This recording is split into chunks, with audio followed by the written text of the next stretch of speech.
कृष्णं नारायणं वन्दे कृष्णं वन्दे व्रजप्रियं कृष्णं द्वैपायनं वन्दे कृष्णं वन्दे जगद्गुरुं सच्चिदानन्दरूपाय विश्वोत्पत्त्यादिहेतवे तापत्रयविनाशाय श्रीकृष्णाय वयं नमः। परम मंगलमय परात्पर अखिलेश्वर अकारण करुणावरणालय योगेश्वर भगवान श्री कृष्ण के श्रीमुख से निश्चित अमृतवाणी श्रीमद्भागवत गीता के तृतीय अध्याय के पारायण में हम प्रवेश करने जा रहे हैं और आज हम सभी मिलकर के 35वें श्लोक पर विचार करेंगे गहराई पूर्वक ये भगवान ने क्या कहा है। सभी भक्तजनों से आग्रह है, निवेदन है कि वीडियो को अंत तक जरूर देखें और सब्सक्राइब एवं लाइक अवश्य कर दें। आइए हम देखते हैं भगवान क्या अर्जुन को फिर उपदेश कर रहे हैं 35वें श्लोक में। तो श्रेयान् स्वधर्मो विगुणः परधर्मास्वनिष्ठितात् स्वधर्मे निधनं श्रेयः परधर्मो भयावहः। श्रेयान् स्वधर्मो विगुणः। अब ये स्वधर्म पर विशेष विचार करने की आवश्यकता है। ये स्वधर्म क्या है? जैसा कि स्वधर्म पर हम अगर सोचते हैं तो स्वधर्म का मतलब अपना निजी धर्म, अपनी आत्मा का धर्म, जो अपनी अंतरात्मा से निकलता हो वह धर्म, उसे स्वधर्म कहते हैं। और भगवान कहते हैं, हे अर्जुन, स्वधर्मे निधनम श्रेयः परधर्मो भयावहः। श्रेयान् स्वधर्मो विगुणः। अपना निश्चित किया हुआ जो धर्म है उसमें आजीवन कर्म करता हुआ व्यक्ति श्रेय को प्राप्त होता है, परंतु दूसरों के द्वारा अच्छा लगने वाला धर्म अगर वह करना चाहता है तो उसके लिए श्रेयस्कर होगा, इसकी कोई गारंटी नहीं। स्वधर्म अपने अंदर का विषय है। मित्रों, एक बात जान लें, संसार में जितने भी व्यक्ति हैं सबका स्वभाव अलग अलग होता है और सबके स्वभाव और गुण सामर्थ्य भिन्न भिन्न स्तर के होते हैं। सभी एक तरह के कार्य नहीं कर सकते, सबकी प्रतिभा अलग अलग होती है। तो भगवान इसी ओर संकेत करते हैं कि व्यक्ति को अपनी प्रतिभा, अपनी अंतरात्मा का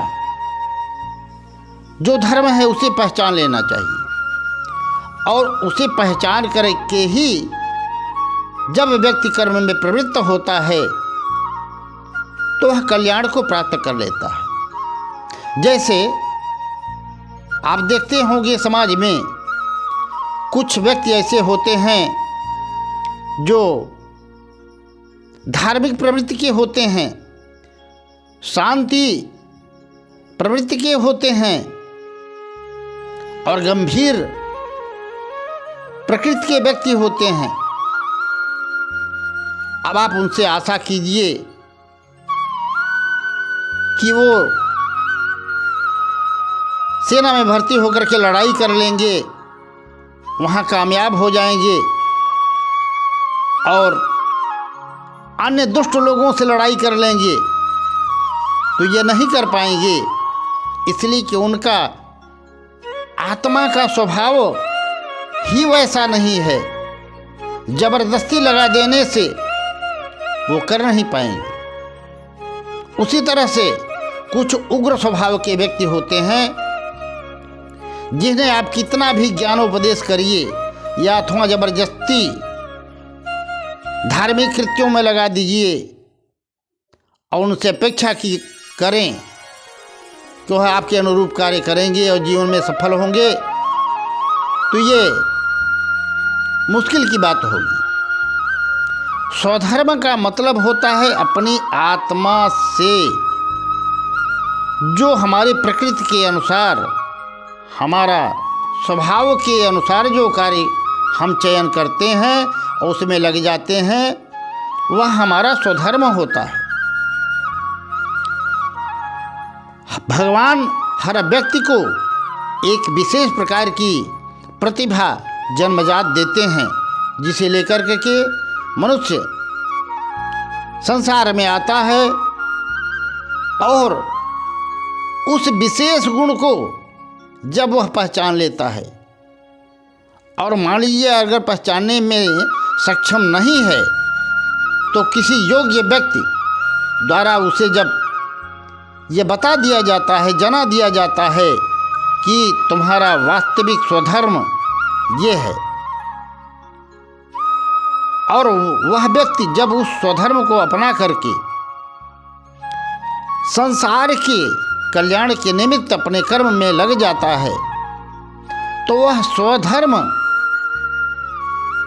उसे उन्नति के मार्ग पर आगे बढ़ाते हुए परमात्मा से जोड़ देता है।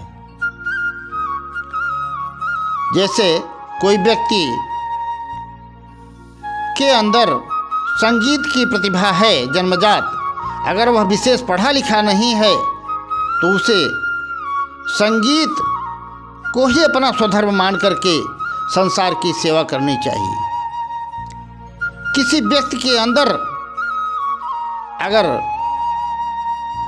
शारीरिक बल सौष्ठव है, तो उसे एक सैनिक के रूप में देश की सेवा करनी चाहिए और स्वधर्म का पालन करते हुए वह भी अपने चरम लक्ष्य को प्राप्त कर सकता है। इसका मतलब ये हुआ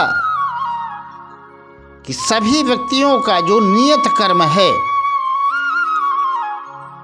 स्वभाव से जो नियत किया हुआ कर्म है, अर्थात अपने आत्मा से जो कर्तव्य बोध होता है, उसको अपना धर्म समझ करके पूरे संसार के कल्याण के निमित्त जो व्यक्ति कर्म करता है, वह परम गति को प्राप्त करता है, इसमें कोई संशय नहीं है। और भगवान श्री कृष्ण ने अर्जुन को इसीलिए उपदेश किया है, उसे अपने स्वधर्म का भान कराया है कि अर्जुन जन्मजात क्षत्रिय कुल में जन्म ही नहीं लिया था, पूरे जीवन युद्ध में रत रहा और युद्ध में उसकी प्रवीणता थी। इसलिए उसे बताते हैं कि हे अर्जुन, तू अपने स्वधर्म को पहचान और तुम्हारा स्वधर्म युद्ध का है, युद्ध में लग जा और हानि लाभ जय पराजय की चिंता न करके तू अपने स्वधर्म का पालन कर, जिससे तुम्हारा परम कल्याण होगा।